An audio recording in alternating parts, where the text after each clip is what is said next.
Hello বন্ধুরা, তোমরা কেমন আছো? আশা করছি সকলেই খুব ভালো আছো। আমি চলে এলাম আরও একটি নতুন ভিডিও নিয়ে। আচ্ছা, বিরিয়ানি তো সবাই খেতে ভালোবাসে, সেটা চিকেন বিরিয়ানি হোক বা মটন বিরিয়ানি। কিন্তু বাপি বিরিয়ানি আর ফ্রাইড রাইসকে কম্বাইন করে একটা দারুণ এক্সপেরিমেন্ট করেছে। এটার আসল নাম তিহারি, তবে আমরা এটাকে মিক্সড পোলাওই বলি, কিন্তু খেতে প্রায় বিরিয়ানিরই মতো। এতে গাজর, বিনস, কড়াইশুঁটি, আলু আর চিকেন ছোট করে দেওয়া হয়, আর শেষে সব কিছু মিক্সড করে দমে বসানো হয়। আজ দুপুরে বাপি এটাই বানিয়েছিল, আর রান্না শেষ হতেই আমি সব কাজ ফেলে তড়িঘড়ি করে বসে পড়লাম।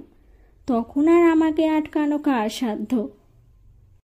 আজ তাহলে এইটুকুই, এরপর আসছি অন্য একটি নতুন ভিডিও নিয়ে। বাই।